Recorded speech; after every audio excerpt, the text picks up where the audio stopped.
You need to hear this if you're a global affairs watcher. What if I told you that Europe's most powerful political and economic union is quietly recalibrating its diplomacy, not toward familiar capitals, not toward Middle Eastern power corridors, but toward a breakaway republic most of the world refuses to recognize? Why is Brussels engaging Hargeisa?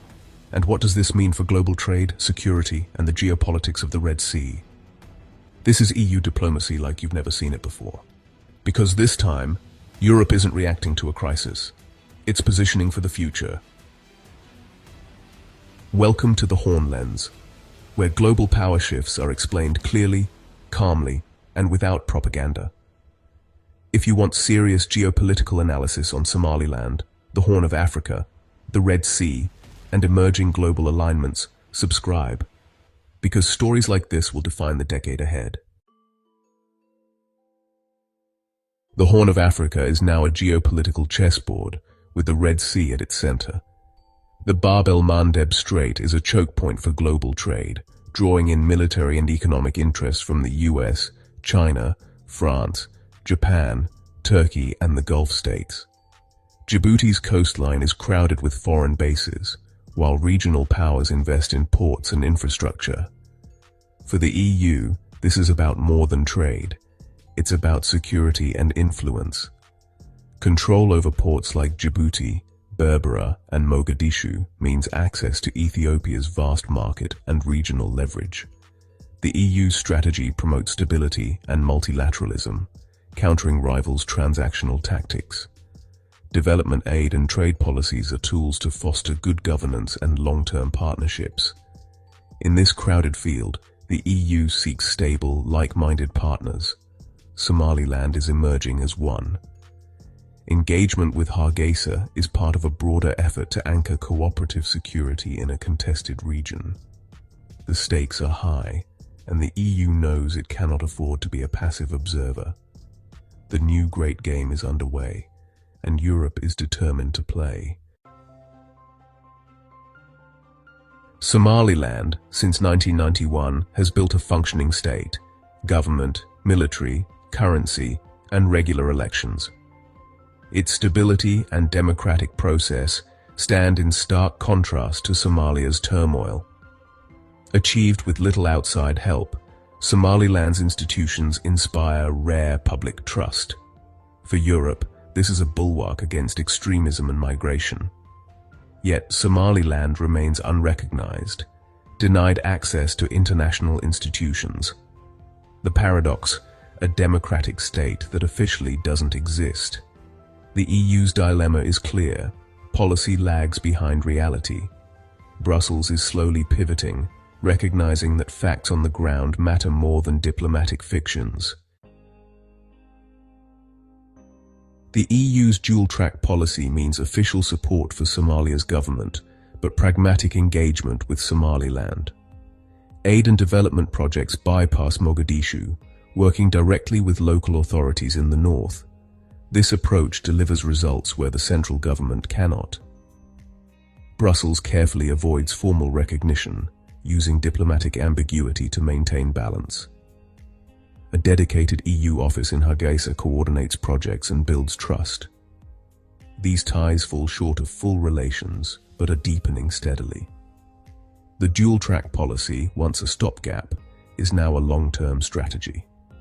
The EU is managing a complex reality, building influence while respecting regional sensitivities. Constructive ambiguity is Europe's tool for progress in Somaliland.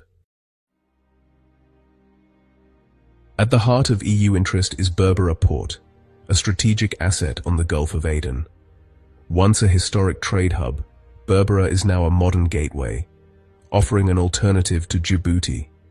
Ethiopia, landlocked and growing, needs new trade routes. Berbera is the answer.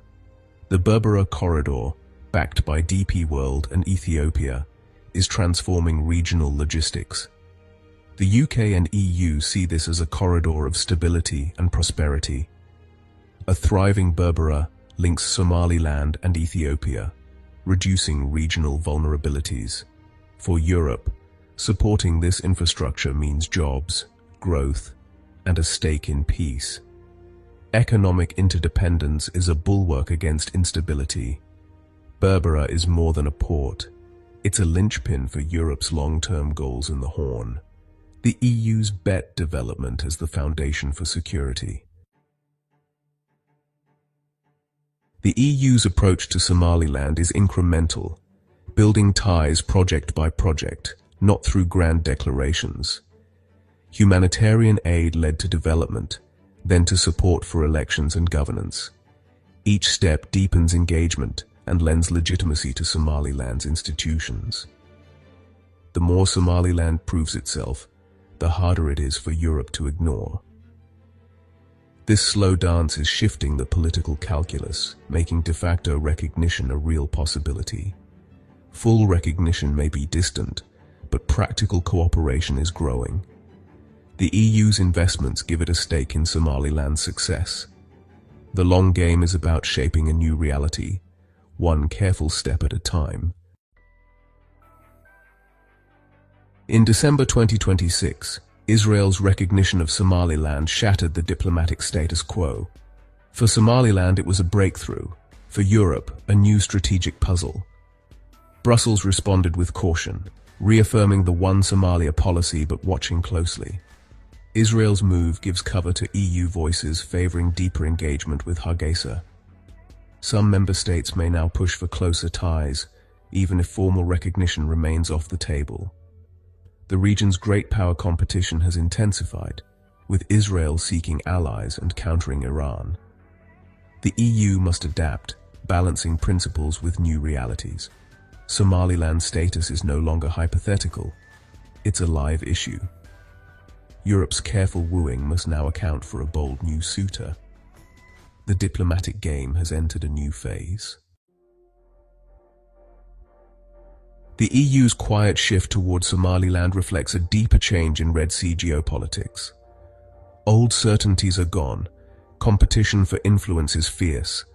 The Horn of Africa is a microcosm of global power struggles. US, China, Turkey, Gulf states, and now Israel. The EU's engagement is a bet on local solutions and earned legitimacy. Somaliland's stability challenges assumptions about statehood and recognition. The Bab el-Mandeb security is a global concern, making EU involvement vital. The partnership with Somaliland is about more than aid. It's about shaping the region's future. The slow dance may lead to formal ties, but the direction is set. Standing still is not an option for Brussels. Today's quiet diplomacy is redrawing tomorrow's strategic map. If you want geopolitics explained without noise and without hype, subscribe to Horn Lens. The world is shifting. You should understand why.